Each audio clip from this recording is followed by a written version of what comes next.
Buenas tardes, les saluda Javier Penny para darles el informe bursátil preparado por la carrera de Economía desde el Laboratorio de Mercado de Capitales de la Universidad de Lima. Hoy nos acompaña Luis Muedas para brindarles las noticias. Adelante, Luis. Gracias, profesor Penny. A continuación, presentaremos las noticias más relevantes que afectaron a los principales mercados en la semana.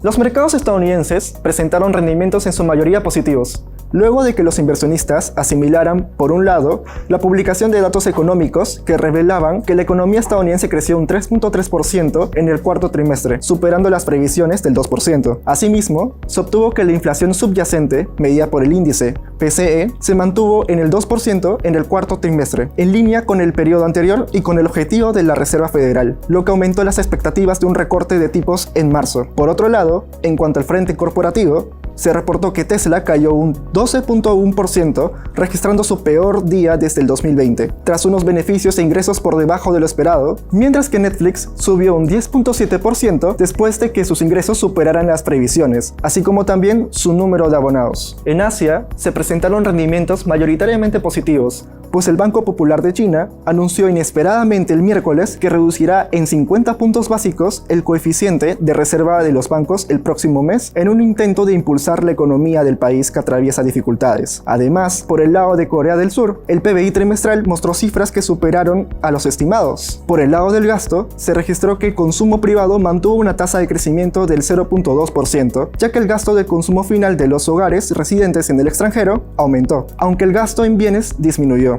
Por otro lado, el mercado australiano se vio fuertemente beneficiado por el aumento de los precios de las empresas mineras debido a las expectativas de una alta demanda por parte de China. A nivel europeo, se registraron rendimientos en su mayoría positivos, en un contexto en el que el Banco Central Europeo optó el día jueves por mantener sin cambio sus tipos de interés oficiales y señaló que se abstendrá de recortar las tasas hasta que haya pruebas sostenidas de que la inflación se está desacelerando por debajo de su objetivo, a pesar de los crecientes riesgos para el crecimiento del eurosistema. Además, el mercado inglés experimentó una evolución favorable después de que el Banco Central chino anunciara la liberación de 141.000 millones de dólares en liquidez mediante una reducción de los requisitos de reserva para los bancos a partir de febrero. En el ámbito nacional, la Bolsa de Valores de Lima estaría cerrando su semana con resultados positivos, con un tipo de cambio de 3.78 soles por dólar. Las estimaciones del Instituto Peruano de Economía indican que la actividad económica en la zona sur crecería 2.8% este año. Sin embargo, si la conflictividad en regiones críticas como Puno, Cusco y Arequipa se intensifica, esta proyección podría caer a 1.9%. Por otro lado, en el frente empresarial, se tiene conocimiento que las utilidades netas de las principales empresas listadas en la bolsa habrían sufrido su mayor contracción en 3 trimestres.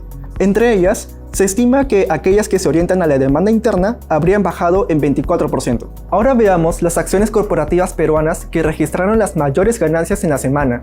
La que obtuvo mejor desempeño fue EMP Agroindustrial por Malca, con un resultado positivo de 12.50%, acompañado por Alicorp con un aumento de 3.36%. Y por último, Southern Copper Corp con una evolución de 3.15%. Por otro lado, la que registró mayores pérdidas fue Alta Copper Corp con una caída de 12.59%, seguido de las acciones de Enel Generación Perú con una disminución de 6.09%. Y por último, Panoro Minerals con una variación negativa de 3.23%. En cuanto a los ETFs, al día de hoy el EPU registró una apreciación de 0.59%, replicando así la dinámica del mercado peruano. En cuanto a las divisas, al día de hoy tenemos al sol peruano cotizando en 3.78 soles por dólar, lo que representa una depreciación de 0.82%.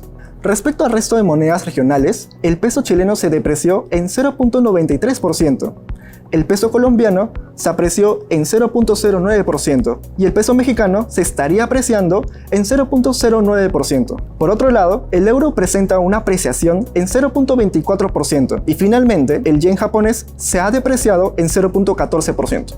Gracias, Luis. Ahora veamos cómo se han comportado los principales commodities el día de hoy.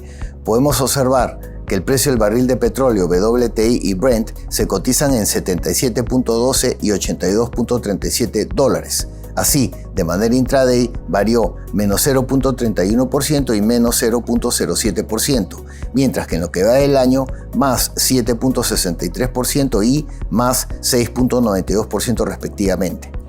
Por otro lado, en el caso del cobre, su cotización en el mercado de Londres se encuentra en $8.568.50 la tonelada, mostrando una apreciación de más 0.07%. Además, en lo que va del año, viene mostrando una ganancia de más 0.11%.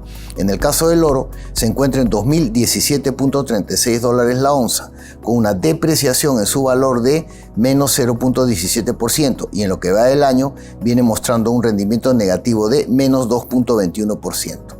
En el caso de la plata, viene cotizando en $22.73 la onza, lo que representa una pérdida de menos 0.79%, mientras que en lo que va del año se observa un resultado negativo de menos 4.47%. Ahora mostraremos la evolución de los principales índices en lo que va de la semana. En primer lugar, a nivel local, la Bolsa de Valores de Lima está mostrando una variación favorable de más 0.67%. Asimismo, el índice del continente asiático, Shanghai Composite, viene presentando un rendimiento positivo de más 5.58%. Luego, el índice tecnológico Nasdaq viene presentando una ganancia de más 0.71%.